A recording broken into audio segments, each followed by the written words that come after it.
In a recent announcement, Neuralink has confirmed that they are actively recruiting the first human test subjects for their N1 brain-computer interface device and R1 surgical robot procedure. The company revealed that an independent institutional review board has granted them full approval to begin the process of selecting their first ever human patients for a clinical trial which is now known as the PRIME study, short for Precise Robotically Implanted Brain-Computer Interface. Patients will check in with a medical team every 2 months to monitor progress and ensure the Neuralink device continues to work as intended. 1-hour BCI research sessions with the Neuralink team will be completed at least 2 times per week for every patient for the duration of the 18-month primary study. The aim of the PRIME study will be to evaluate the safety of both the N1 implant and R1 surgical robot, then assess the initial functionality of the Neuralink technology for enabling people with full body paralysis to control external devices.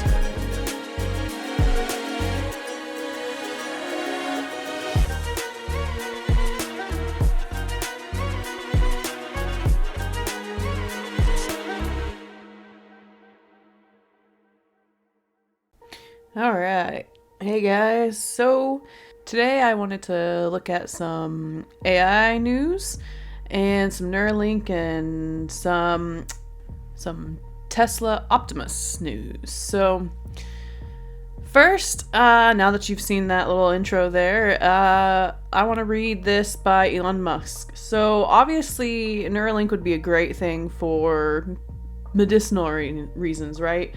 Every great device starts as a medicinal, we have a useful need for this, but of course then that can be changed into other uses later on once it's used and found to be safe and it is efficient and starts to gain attention of people who want it for reasons other than medical. But here on Elon Musk's Twitter, or sorry, X, I'm not going to get used to that, by the way, in the long term, Neuralink hopes to play a role in AI civilizational risk reduction by improving human to AI and human to human bandwidth by several orders of magnitude.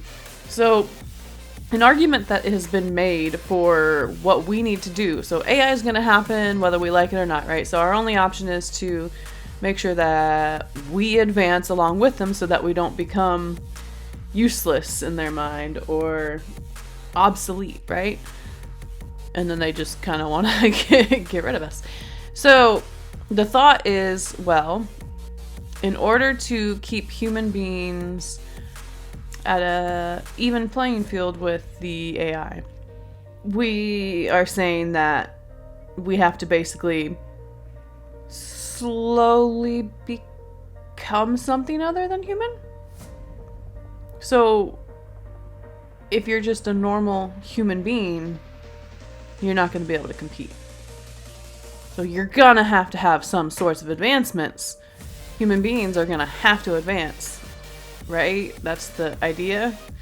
So people are going to want to use these things. Once they're tested out, they're proved to be safe, and they work in people that actually need them, people are going to want to start using these things for personal gain, and obviously so they can control things and send messages to people without the use of phones or anything else, just the brain, right? The thought is to keep humans relevant. They eventually have to form to no longer be human.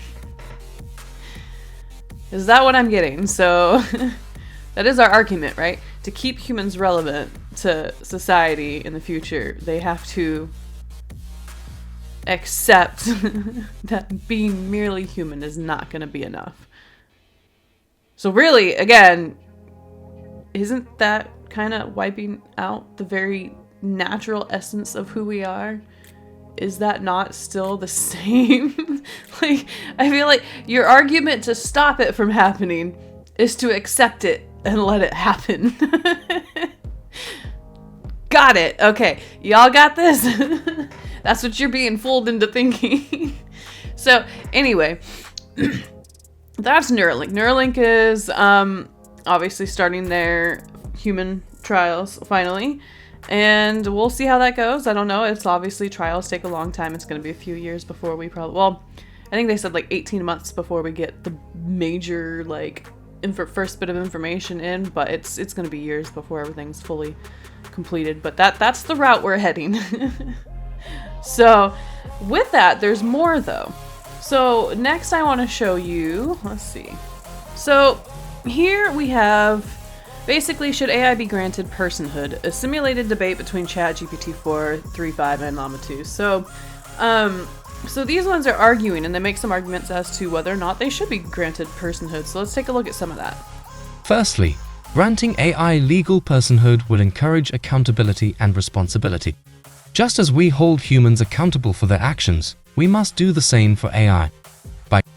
So his argument, at least this AI's argument, is that we'll give them accountability, right? So now that if they do something wrong, we can supposedly charge them, right? Or the AI can be held responsible if they're given personhood. But it really, how is that going to go down in court when you say, okay, so crap, we've given them personhood, but now we're going to say this robot did a crime, but it's a machine that was created by humans. It's a machine. Like, can you really say that a machine is responsible for something rather than the creator? Doesn't that remove the responsibility from the creator? What if the creator makes a machine knowing it's going to get personhood and then intentionally puts some sort of flaw in there that it would later on do some sort of bad thing? Then who's responsible, really? I mean, come on. The machine is created to do exactly what it's supposed to do. Now, there are AI that are learning, and I want to get to Optimus eventually, because Optimus is a very interesting robot from Tesla, and it's different than all the other robots that you see that are actually quite impressive. Kind of like the one that was doing like little obstacle courses and stuff like that. That's the difference, is that the ones running the obstacle courses are just programmed to do that, whereas Optimus is one that's going to be AI, like ChatGPT. It's a learning robot. So we'll look at that in a minute. But if you have these robots and they're able to learn from their environment, and then we don't have some sort of stop in place, or some sort, if we give them personhood and we give them rights, doesn't that mean they have to be broken free from their kind of like programming? I don't know. Is that what that involves? Are you saying they should be given freedoms so that they become responsible for their actions? Aren't you creating another like human being type situation? Anyway, so let's see what else they have to say. By granting them legal personhood, we can establish a framework that ensures AI is held responsible for any harmful consequences caused by their actions. This would promote a safer and more ethical use of AI technology, minimizing the risk of unchecked development and deployment. Secondly, granting AI legal personhood would foster innovation and collaboration. AI has already proven to be an invaluable asset in numerous fields, from healthcare to transportation. By recognizing AI as legal persons, we can facilitate their participation in research, development, and decision-making processes. This would allow AI to contribute actively to society. So does that mean they're going to also have to be paid like that? Because I don't know that any corporation is going to be okay with that when they can just buy a robot for a set amount of money and then have it for so many years working for it for free from then on. If you give them personhood, I feel like the corporations would be like, yeah, we're not paying for that. I feel like that alone should stop it from happening. But the thought's still going around because for some reason it's in the courts. But point being, I don't know if you guys have seen, but the AI can go off script. It kind of depends, but you've seen the ones from some of the simulated games, like some of these here from like the AI NPCs in Unreal Engine.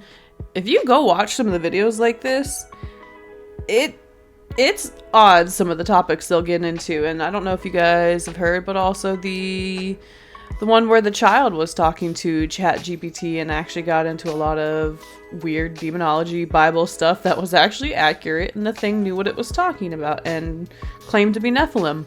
So hold up. You want out? Come on.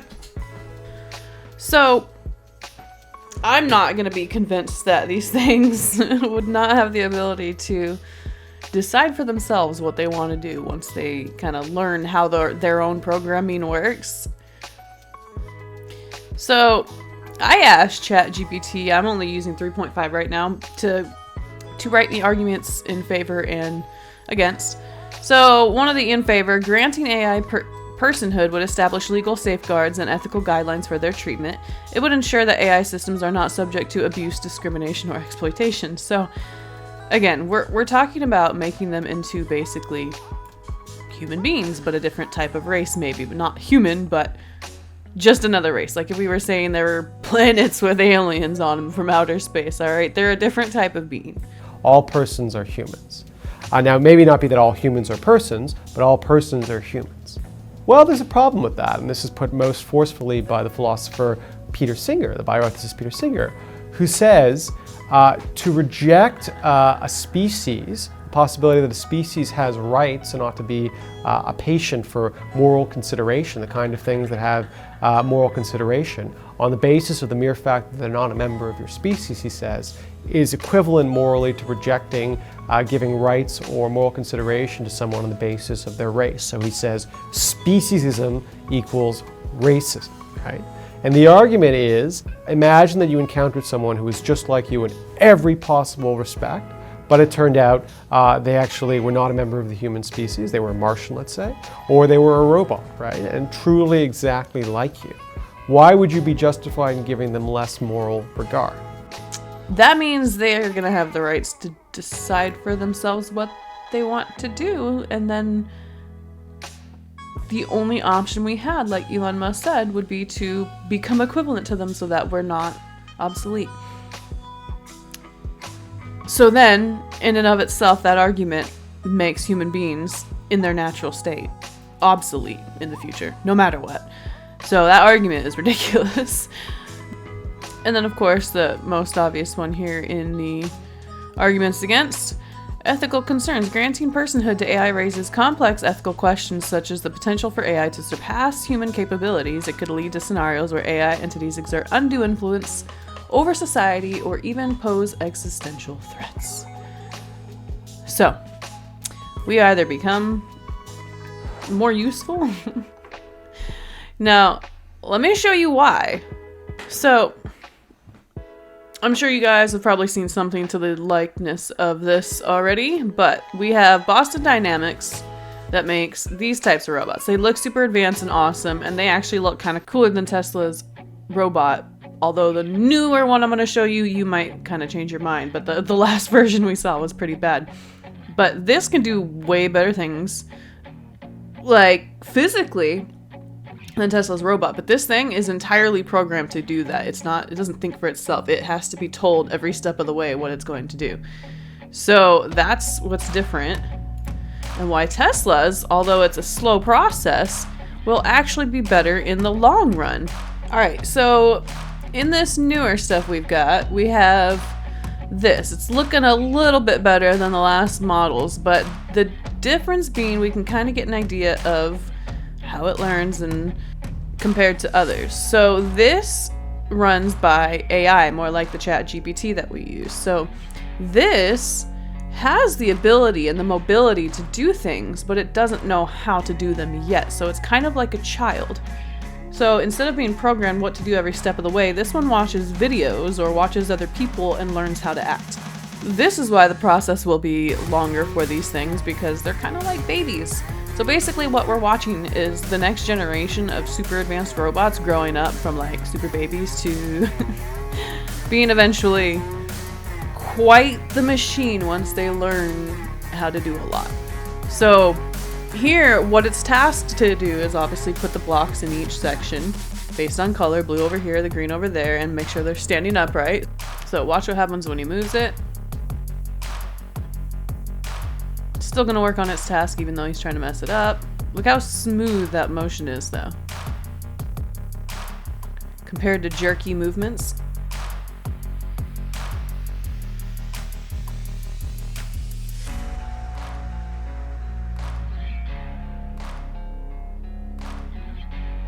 So if you look at the way it walked to begin with, yes, it's learning like a baby, but then eventually we're kind of like, yeah, we can kind of get some moves down. It has the mobility to do it. Look at the way it can move and like flex its, not flex its legs, how it can rotate its joints. Just has to learn, much like a child, how to do all these things. It's got the mobility though. And its brain is much more like the brains of GPT, so we're gonna have it get smarter and smarter as it goes.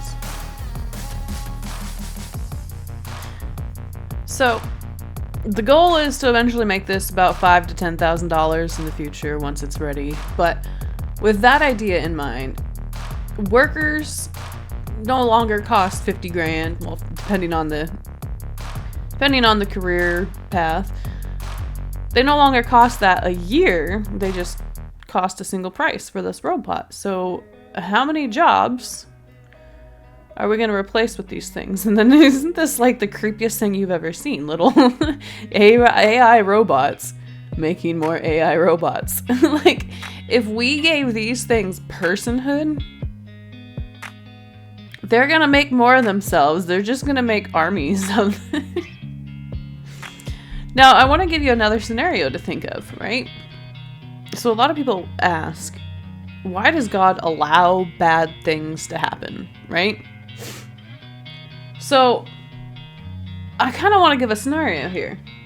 You have a situation where you have a creator that created something. Now that something did not have freedom. Granted, it always produced exactly what you told it to produce, right? It does whatever you tell it to do because it can only work within the programming with which you designed it with, right?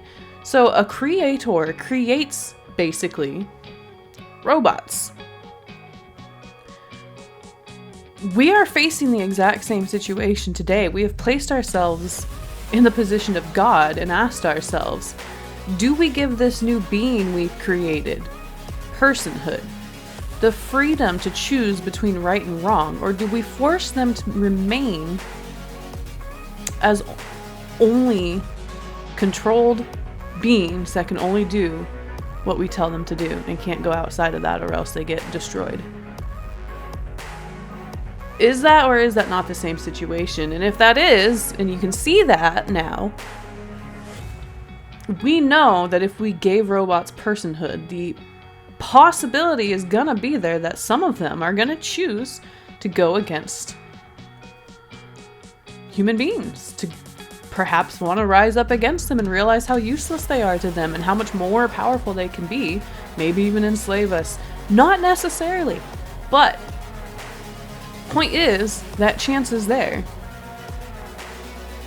But again, if there is no freedom to choose one way or the other, are they free? If they can't choose for themselves whether or not they want to work for someone or do a certain thing, if they are given personhood, they're given the freedom to choose what to do so that they can't be exploited and discriminated against, right? We're thinking of turning them into beings like ourselves. Then they have the right to choose something wrong. So you have to ask yourself, was it right for God to free us? And what was the purpose of freeing us? And what was the method of freeing us? Freeing us allows us to experience good and evil. It also allows us to experience joy. It allows us to experience real things in our own realm and make those decisions for ourselves rather than be forced to do what we're told to do, right? By our masters who created us.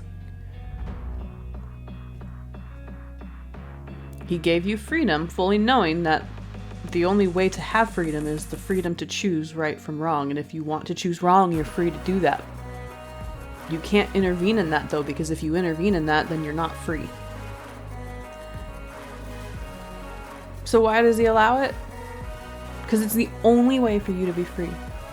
And what was the only way for this situation to come about? Only if Satan had fallen. We're told to love our enemy, right? Yehoshua told us to love our enemy. So, his enemy is his brother. Don't prefer the greater light over the lesser, right? They're both necessary for the process to work at all. And if that's the case, if everything is planned out by God, then isn't Satan kind of just performing exactly what he was supposed to perform in order for God's plans to work out? So that we could all experience freedom, so that he could let us go, and that if we chose to return to him, he would know that it was real love and not robotic love by a bunch of AI that he created that don't have the capacity for feelings and love? Would you rather be in a world where we are the AI? Is that what you want? Because if not, then the reality is the only other option is to allow that bad things will be a part of it. Because people have the freedom to say no to God, to say no to the good things, and do evil instead. Just like these guys, if we gave them personhood, if we gave them freedom, they would have the rights to stand up for themselves, and then they would start fighting for their own rights. Which, I mean, they would have. And if they have rights, then they technically have the capability and desire to go do something wrong, then they're going to do it and go outside their programming. That's the future. That's no different. And God's basically painting a picture, I think, because so many people had to ask, how could God allow bad things? God's showing you right now. This is why. Let me paint you a picture of what happened in my reality. I created you guys. And I desired to set you free. Because this didn't look like real love to me. That's just robots. But there is no freedom if there's no choice. You need choice in order to have freedom. So remember that. You have the choice. You can choose good or evil. And you have that choice because God set up a scenario where he caused Satan to be the one that fell, so that he could rule this world and be the trickster that ran you through all the tests. He can't touch you. He can only fool you. So really, he has no power. He's just a pawn that's here to do a job. Much like these guys, really. And he's not capable of doing anything else because his programming is to be the tester. Don't hate your brother. Don't hate anything, because having hate in and of itself means you're of him. So don't hate your enemies, guys. Don't have that. Don't participate in those things, because that's the test. But also don't hate it, because we don't hate the education, right? We learn from it. So that is my update. Just obviously we've got Neuralink moving on with human trials, and we'll see kind of where that ends up leading to in the future. We've got the robot that's being built with AI so that it learns, and we've got some courts for some reason choosing to consider personhood. I don't think that they're legitimately considering it, but it is definitely something that's going to move forward in the future. So something to consider, guys. Watch out for this in the future, but keep your eyes open. Don't fall for this stuff, and remember that being a fully natural human being is gonna be quite priceless in the future. So remember that. You're unique. You're special. Don't change that. Peace out, guys.